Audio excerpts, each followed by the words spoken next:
गुजरात के राज्यपाल आचार्य देवव्रत जी, देश के रक्षा मंत्री श्रीमान राजनाथ सिंह जी, गुजरात के लोकप्रिय मुख्यमंत्री श्री भूपेंद्र भाई पटेल, गुजरात सरकार में मंत्री जगदीश भाई, अन्य मंत्रिपरिषद के सारे वरिष्ठ सदस्य, CDS general Ali Chauhan ji, chief of air staff air chief marshal VR Chaudhari, chief of naval staff admiral R Hari Kumar, chief of army staff general Manoj Pande, अन्य सभी महानुभाव, विदेशों से आए हुए सभी गणमान्य महानुभाव, देवी और सज्जनों, गुजरात की धरती पर सशक्त, समर्थ और आत्मनिर्भर भारत के इस महोत्सव में आप सभी का हार्दिक स्वागत है।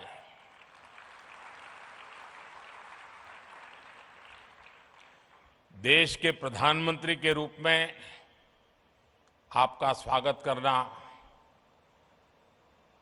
ये जितना गौरवपूर्ण है, उतना ही गौरवपूर्ण इस धरती के बेटे के रूप में आप सबके स्वागत करने का भी मुझे गर्व है। डेफ एक्सपो 2022 का ये आयोजन नए भारत की ऐसी भव्य तस्वीर खींच रहा है जिसका संकल्प हमने अमृतकाल में लिया है। इसमें राष्ट्र का विकास भी है, राज्यों का सहभाग भी है। इसमें युवा की शक्ति भी है, युवा सपने भी हैं, युवा संकल्प भी है, युवा साहस भी है, युवा सामर्थ्य भी है। इसमें विश्व के लिए उम्मीद भी है, मित्र देशों के लिए सहयोग के अनेक अवसर भी हैं। साथियों, हमारे देश में डिफेंस एक्सपो पहले भी होते रहे हैं, लेकिन इस बार का डिफेंस एक्सपो अभूतपूर्व है। एक नई शुरुआत का प्रतीक है। ये देश का ऐसा पहला डिफेंस एक्सपो है जिसमें केवल भारतीय कंपनियां ही भाग ले रही हैं। केवल मेड इन इंडिया रक्षा उपकरण ही है। पहली बार किसी डिफेंस एक्सपो में भारत की मिट्टी से, भारत के लोगों के पसीने से बनी अनेक विध उत्पाद, हमारे ही देश की कंपनियां, हमारे वैज्ञानिक, हमारे युवाओं का सामर्थ्य आज हम लौह पुरुष सरदार पटेल की इस धरती से दुनिया के सामने हमारे सामर्थ्य का परिचय दे रहे हैं। इसमें 1300 से ज्यादा एग्जीबिटर्स हैं, जिसमें भारतीय उद्योग है, भारत के उद्योगों से जुड़े हुए कुछ ज्वाइंट वेंचर्स हैं, एमएसएमईज और 100 से ज्यादा स्टार्टअप्स हैं। एक तरह से आप सब यहां और देशवासी और दुनिया के लोग भी क्षमता और संभावना दोनों की झलक एक साथ देख रहे हैं। इन्हीं संभावनाओं को साकार करने के लिए पहली बार 450 से ज्यादा एमओयूज और एग्रीमेंट साइन किए जा रहे हैं। साथियों, ये आयोजन हम काफी समय पहले करना चाहते थे। गुजरात के लोगों तो भली भांति पता भी है, कुछ परिस्थितियों के कारण हमें समय बदलना पड़ा, उसके कारण थोड़ा विलंब भी हुआ। जो विदेशों से मेहमान आने थे उनको असुविधा भी हुई, लेकिन देश के अब तक के सबसे बड़े डिफेंस एक्सपो ने एक नए भविष्य का सशक्त आरंभ कर दिया है। मैं जानता हूं कि इससे कुछ देशों को असुविधा भी हुई, लेकिन बड़ी संख्या में विभिन्न देश सकारात्मक सोच के साथ हमारे साथ आए हैं। साथियों, मुझे खुशी है कि भारत जब भविष्य के इन अवसरों को आकार दे रहा है, तो भारत के 53 अफ्रीकन मित्र देश कंधे से कंधा मिलाकर हमारे साथ खड़े हैं।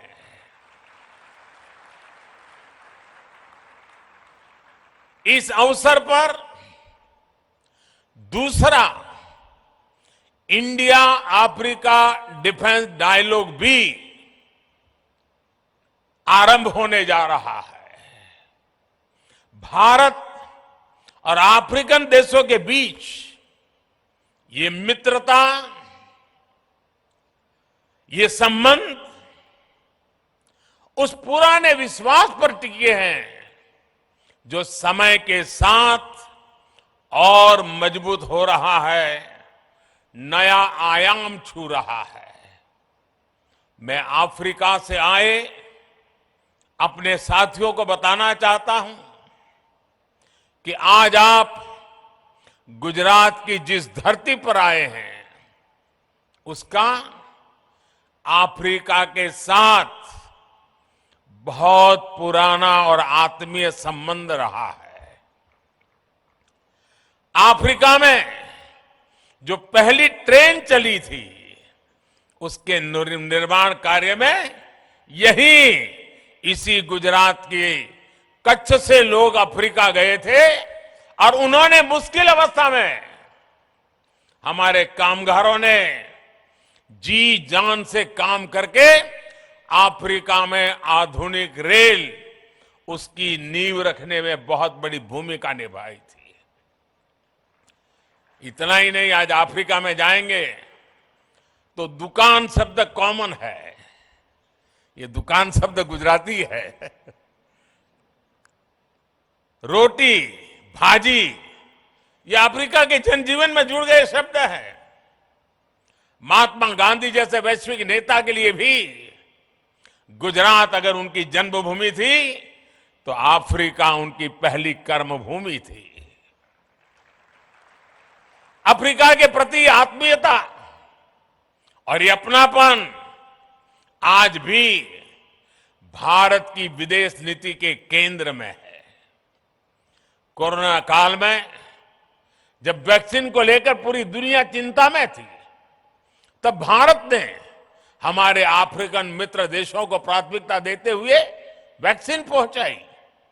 हमने हर जरूरत के समय दवाइयों से लेकर पीस मिशन तक अफ्रीका के साथ कंधे से कंधा मिलाकर चलने का प्रयास किया है। अब रक्षा क्षेत्र में हमारे बीच का सहयोग और समन्वय इन संबंधों को नई ऊंचाई देंगे। साथियों, इस आयोजन का एक महत्वपूर्ण आयाम इंडियन ओशन रीजन प्लस की डिफेंस मिनिस्टर्स कॉन्क्लेव भी है। इसमें हमारे 46 मित्र देश हिस्सा ले रहे हैं। आज अंतर्राष्ट्रीय सुरक्षा से लेकर वैश्विक व्यापार तक मैरीटाइम सिक्योरिटी एक ग्लोबल प्राथमिकता बनकर उभरा है। 2015 में मैंने मॉरिशस में security and growth for all in the region यानी सागर का विजन भी सामने रखा था। जैसा कि मैंने सिंगापुर में सांग्रीला डायलॉग में कहा था, इंडो पैसिफिक रीजन में अफ्रीकी तटों से लेकर अमेरिका का तक भारत का एंगेजमेंट इंक्लूसिव है। आज ग्लोबलाइजेशन के दौर में मर्चेंट नेवी की भूमिका का भी विस्तार हुआ है। दुनिया की भारत से अपेक्षाएं बड़ी हैं और मैं विश्व को विश्वास दिलाना चाहता हूं, आपकी अपेक्षाओं को पूरा करने के लिए भारत हर कोशिश प्रयास करता रहेगा। हम कभी पीछे नहीं हटेंगे। इसलिए ये डिफेंस एक्सपो भारत के प्रति वैश्विक विश्वास का प्रतीक भी है। इतने सारे देशों की उपस्थिति के जरिए विश्व का बहुत बड़ा सामर्थ्य गुजरात की धरती पर जुट रहा है। मैं इस आयोजन में भारत के सभी मित्र राष्ट्रों और उनके प्रतिनिधियों का हृदय से स्वागत करता हूं। मैं इस भव्य आयोजन के लिए गुजरात के लोगों और विशेष रूप से मुख्यमंत्री भूपेंद्र भाई पटेल, उनकी पूरी टीम का अभिनंदन करता हूं। देश और दुनिया में विकास को लेकर औद्योगिक सामर्थ्य उसे लेकर के गुजरात की जो पहचान है, आज इस डिफेंस एक्सपो से गुजरात की पहचान को चार चांद लग रहे हैं, एक नई ऊंचाई मिल रही है। आने वाले समय में गुजरात डिफेंस इंडस्ट्री का भी एक बड़ा केंद्र बनेगा। भारत की सुरक्षा और सामरिक सामर्थ्य में गुजरात का भी बहुत बड़ा योगदान देगा, ये मुझे पूरा विश्वास है। साथियों, मैं अभी स्क्रीन पे देख रहा था, डीसा के लोग उत्साह से भरे हुए थे, उमंग और उत्साह नजर आ रहा था। डीसा एयरफील्ड का निर्माण भी देश की सुरक्षा और उस क्षेत्र के विकास के लिए एक महत्वपूर्ण उपलब्धि है। डीसा अंतर्राष्ट्रीय सीमा से केवल 130 किलोमीटर दूर है। अगर हमारे फोर्सेस, विशेषकर हमारी वायुसेना डीसा में होगी तो हम पश्चिमी सीमा पर किसी भी दुस्साहस का और बेहतर ढंग से जवाब दे पाएंगे। डीसाना भाइयों बहनों, તમને હું ગાંધીનગરથી અનેક અભિનંદન પાઠવું છું। હવે તો ડીસા વાસણનો બનાસકાંઠા પાટણ જિલ્લાનો સિતારો ચમકી રહ્યો છે। इस एयरफील्ड के लिए गुजरात की ओर से साल 2000 में ही डीसा के ये जमीन दी गई थी। जब यहां मैं मुख्यमंत्री था तो मैं लगातार इसके निर्माण कार्य के लिए प्रयास करता था। तत्कालीन केंद्र सरकार को, उस समय जो सरकार थी, उनको बार बार मैं समझा रहा था इसका महत्व क्या है। इतनी सारी जमीन दे दी, लेकिन 14 साल तक कुछ नहीं हुआ।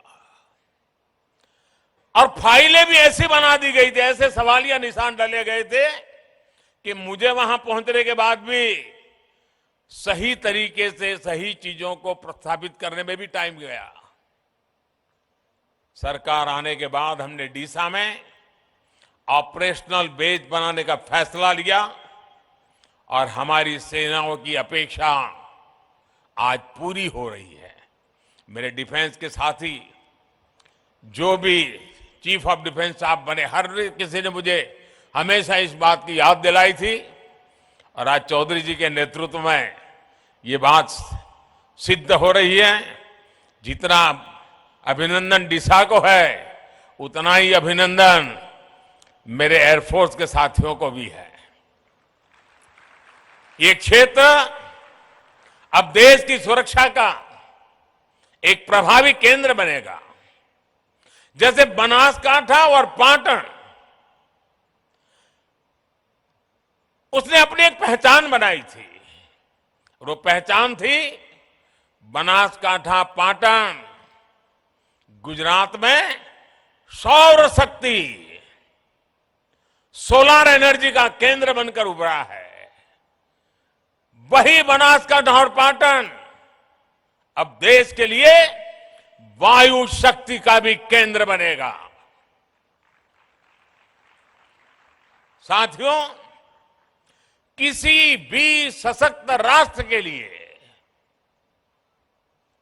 भविष्य में सुरक्षा के मायने क्या होंगे, स्पेस टेक्नोलॉजी इसका एक बहुत बड़ा उदाहरण है। मुझे बताया गया है कि तीनों सेनाओं द्वारा इस क्षेत्र में विभिन्न चुनौतियों की समीक्षा की गई है, पहचान की गई है। हमें इनके समाधान के लिए तेजी से काम करना होगा। मिशन डिफेंस स्पेस देश के प्राइवेट सेक्टर को भी अपने सामर्थ्य दिखाने का अवसर देगा। स्पेस में भविष्य की संभावनाओं को देखते हुए भारत को अपनी इस तैयारी को और बढ़ाना होगा।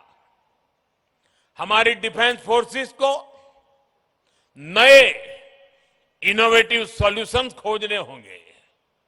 स्पेस में भारत की शक्ति सीमित न रहे और इसका लाभ भी केवल भारत के लोगों तक ही सीमित न हो, ये हमारा मिशन भी है, हमारा विजन भी है। स्पेस टेक्नोलॉजी भारत की उदार सोच वाली स्पेस डिप्लोमेसी की नई परिभाषा को गढ़ रही है, नई संभावनाओं को जन्म दे रही है। इसका लाभ कई अफ्रीकन देशों को, कई अन्य छोटे देशों को हो रहा है। ऐसे 60 से ज्यादा विकासशील देश हैं जिनके साथ भारत अपनी स्पेस साइंस को साझा कर रहा है। साउथ एशिया सैटेलाइट इसका एक प्रभावी उदाहरण है। अगले साल तक आसियान के 10 देशों को भी भारत के सैटेलाइट डेटा तक रियल टाइम एक्सेस मिलेगा। यहां तक कि यूरोप और अमेरिका जैसे विकसित देश भी हमारे सैटेलाइट डेटा का उपयोग कर रहे हैं। इस सब के साथ ही ये एक ऐसा क्षेत्र है जिसमें समुद्री व्यापार से जुड़ी अपार संभावनाएं हैं। इसके जरिए हमारे मछुआरों के लिए बेहतर आय और बेहतर सुरक्षा के लिए रियल टाइम सूचनाएं मिल रही हैं। हम जानते हैं कि स्पेस से जुड़ी इन संभावनाओं को अनंत आकाश जैसे सपने देखने वाले मेरे देश के युवा साकार करेंगे, समय सीमा में साकार करेंगे और अधिक गुणवत्ता के साथ साकार करेंगे। भविष्य को गढ़ने वाले युवा स्पेस टेक्नोलॉजी को नई ऊंचाई तक ले जाएंगे। इसलिए ये विषय डिफेंस एक्सपो की एक महत्वपूर्ण प्राथमिकता है। गुजरात की इस धरती से डॉक्टर विक्रम साराभाई जैसे वैज्ञानिक की प्रेरणा और गौरव भी जुड़ा हुआ है। वो प्रेरणा हमारे संकल्पों को नई ऊर्जा देगी। और साथियों, आज बात जब डिफेंस सेक्टर की बात होती है, फ्यूचर वॉरफेयर की बात होती है, तो इसकी कमान एक तरह से युवाओं के हाथ में है। इसमें भारत के युवाओं को उनके इनोवेशन और रिसर्च की भूमिका बहुत बड़ी है। इसलिए ये डिफेंस एक्सपो भारत के युवाओं के लिए उनके फ्यूचर की विंडो की तरह है। साथियों, रक्षा क्षेत्र में भारत इंटेंट, इनोवेशन और इम्प्लीमेंटेशन के मंत्र पर आगे बढ़ रहा है। आज से 8 साल पहले तक भारत की पहचान दुनिया के सबसे बड़े डिफेंस इंपोर्टर के रूप में होती थी। हम दुनिया भर से माल खरीदते थे, लाते थे, पैसे देते रहते थे। लेकिन न्यू इंडिया ने इंटेंट दिखाया, इच्छा शक्ति दिखाई और मेक इन इंडिया आज रक्षा क्षेत्र की सक्सेस स्टोरी बन रहा है। पिछले 5 वर्षों में हमारा रक्षा निर्यात, हमारा डिफेंस एक्सपोर्ट 8 गुना बढ़ा है। दोस्तों, हम दुनिया के 75 से ज्यादा देशों को रक्षा सामग्री और उपकरण एक्सपोर्ट कर रहे हैं, निर्यात कर रहे हैं। 2021-22 में भारत का डिफेंस एक्सपोर्ट $1.59 बिलियन यानी करीब 13,000 करोड़ रुपए हो चुका है। और आने वाले समय में हमने इसे $5 बिलियन यानी 40,000 करोड़ रुपए तक पहुंचाने का लक्ष्य रखा है। ये निर्यात एक्सपोर्ट केवल कुछ उपकरणों तक सीमित नहीं है, केवल कुछ देशों तक सीमित नहीं है। भारतीय रक्षा कंपनियां आज ग्लोबल सप्लाई चेन का महत्वपूर्ण हिस्सा बन रही है। हम ग्लोबल स्टैंडर्ड के स्टेट ऑफ आर्ट उपकरणों की सप्लाई कर रहे हैं। आज एक और कई देश भारत के तेजस जैसे आधुनिक फाइटर जेट में दिलचस्पी दिखा रहे हैं, तो वहीं हमारी कंपनियां अमेरिका, इजरायल और इटली जैसे देशों को भी रक्षा उपकरणों के पार्ट सप्लाई कर रही है। साथियों, हर भारतीय को गर्व होता है जब वो सुनता है कि भारत में बनी ब्रह्मोस मिसाइल अपनी कैटेगरी में सबसे घातक और सबसे आधुनिक मानी जाती है। कई देशों के लिए ब्रह्मोस मिसाइल उनकी पसंदीदा चॉइस बनकर उभरी है। साथियों, भारत की टेक्नोलॉजी पर आज दुनिया भरोसा कर रही है, क्योंकि भारत की सेनाओं ने उनकी क्षमताओं को साबित किया है। भारत की नौसेना ने आईएनएस विक्रांत जैसे अत्याधुनिक एयरक्राफ्ट कैरियर को अपने बेड़े में शामिल किया है। ये इंजीनियरिंग का विशाल और Virat masterpiece Cochin shipyard limited के स्वदेशी तकनीक से बनाया गया है।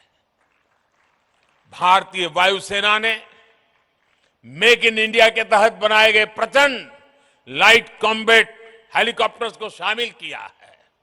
इसी तरह हमारी थल सेना भी आज स्वदेशी तोपों से लेकर कॉम्बैट गन्स तक भारतीय कंपनियों से खरीद रही है। यहां गुजरात के हजीरा में बन रही मॉडर्न आर्टिलरी आज देश की सीमा की सुरक्षा बढ़ा रही है। साथियों, देश को इस मुकाम तक लाने के लिए हमारी नीतियां, हमारे रिफॉर्म्स और ईज ऑफ डूइंग बिजनेस में बेहतरी की भी बड़ी भूमिका है। भारत ने अपने रक्षा खरीद बजट का 68% भारतीय कंपनियों के लिए निर्धारित किया, ईयरमार्क किया है। यानी जो टोटल बजट है उसमें से 68% भारत में बनी, भारत के लोगों के द्वारा बनी हुई चीजों को खरीदने के लिए हमने ईयरमार्क कर दिया है।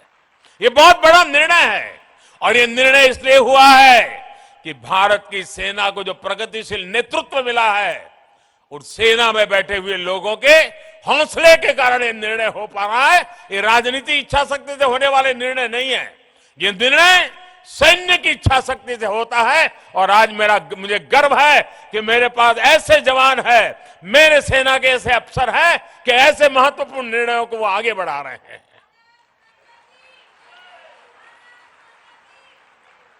इसके अलावा हमने डिफेंस सेक्टर को रिसर्च और इनोवेशन के लिए, स्टार्टअप इंडस्ट्री और एकेडमिया के लिए खोला। 25% रिसर्च बजट हमने बाहर जो एकेडमिया है, नई पीढ़ी है, उनके हाथ में सुपुर्द करने का साहसपूर्ण निर्णय किया है। और मेरा भरोसा मेरे देश की युवा पीढ़ी में है। अगर भारत सरकार उनको 100 रुपया देगी, मुझे पक्का विश्वास है वो देश को 10,000 रुपया लौटा करके दे देंगे। ये मेरे देश की युवा पीढ़ी में था।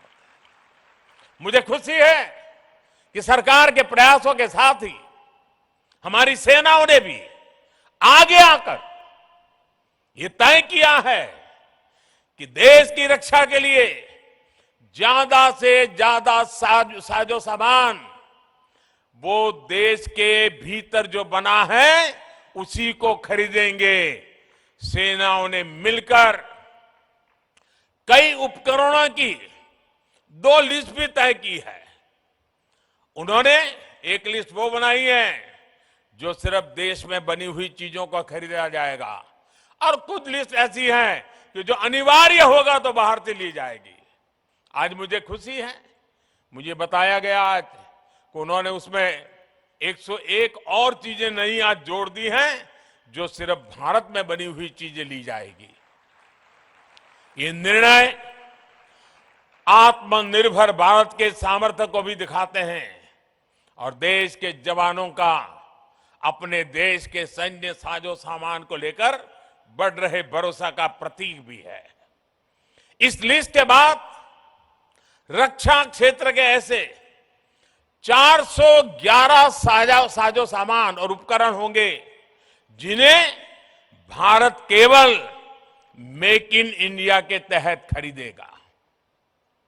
आप कल्पना करिए, इतना बड़ा बजट भारतीय कंपनियों की नींव को कितना मजबूत करेगा, हमारे रिसर्च और इनोवेशन को कितनी बड़ी ताकत देगा, हमारे डिफेंस मैन्युफैक्चरिंग सेक्टर को कितनी बड़ी बुलंदी देगा, और इसका कितना बड़ा फायदा मेरे देश की युवा पीढ़ी को होने वाला है। साथियों, इस चर्चा के बीच मैं एक और विषय जरूर कहना चाहता हूं, और मैं समझता हूं कि इस बात को हमने समझना होगा। जो कमेंटेटर्स होते हैं वो भी कभी कभी इन चीजों में फंस जाते हैं, लेकिन मैं कहना जरूर चाहूंगा, हमारा बहुत जीवन का अनुभव है। जब हम ट्रेन के अंदर प्रवास करते हैं, अगर एक सीट पर 4 लोग बैठे हैं और 5वां आ जाए तो ये चारों मिलकर के 5वें को घुसने नहीं देते हैं, रोक देते हैं। ठीक वैसे ही स्थिति डिफेंस की दुनिया में मैन्युफैक्चरिंग कंपनियों की रही है। दुनिया की डिफेंस सप्लाई के क्षेत्र में कुछ एक कंपनियों की जो मोनोपोली चलती है, वे किसी को घुसने ही नहीं देते थे। लेकिन भारत ने हिम्मत करके अपनी जगह बना ली है। आज दुनिया के लिए भारत के नौजवानों का एक कौशल एक विकल्प बनकर के उभर रहा है। दोस्तों,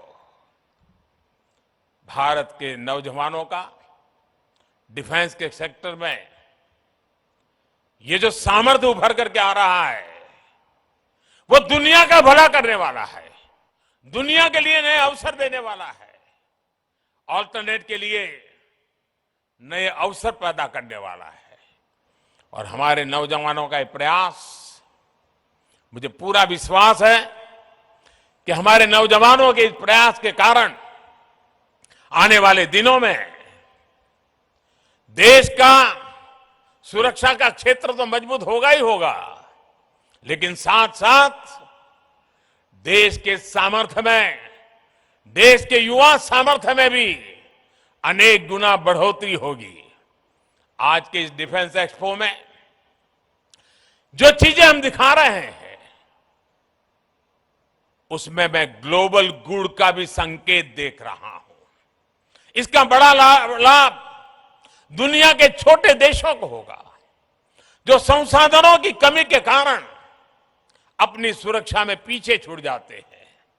साथियों, भारत डिफेंस सेक्टर को अवसरों के अनंत आकाश के रूप में देखता है, सकारात्मक संभावनाओं के रूप में देखता है। आज हमारे यहां यूपी और तमिलनाडु में 2 डिफेंस कॉरिडोर तेज गति से विकास की दिशा में आगे बढ़ रहे हैं।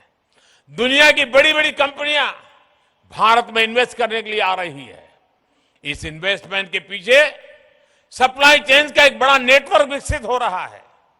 इन बड़ी कंपनियों को हमारी एमएसएमईज, हमारे लघु उद्योग की भी ताकत जुड़ जाती है, हमारे लघु उद्योगों को भी इसके कारण ताकत मिल जाती है और सहयोग करेगी। और मुझे विश्वास है हमारे इन छोटे छोटे उद्योगों के हाथ में भी पूंजी पहुंचने वाली है। इस क्षेत्र में लाखों करोड़ के निवेश से युवाओं के लिए उन क्षेत्रों में रोजगार के बड़े अवसर पैदा होने वाले हैं और एक नए विकास की ऊंचाई को प्राप्त करने की संभावना हो जाती है। मैं गुजरात डिफेंस एक्सपो में मौजूद सभी कंपनियों से भी आह्वान करना चाहता हूं, आप इन अवसरों को भविष्य के भारत को केंद्र में रख करके आकार दीजिए। आप मौका जाने मत दीजिए, आप इनोवेट करिए, दुनिया में बेस बनाने का संकल्प लीजिए और सशक्त विकसित भारत के सपने को आकार दीजिए। और मैं नौजवानों को, रिसर्चर्स को, इनोवेटर्स को विश्वास देता हूं, मैं आपके साथ हूं। आपके उज्जवल भविष्य के लिए मैं मेरी आज आपके लिए खपाने के लिए तैयार हूं। साथियों, देश बहुत तेजी से बदल रहा है, आप भी अनुभव करते होंगे। यही देश कोई जमाना था जब कबूतर छोड़ा करता था, आज चीता छोड़ने की ताकत रखता है।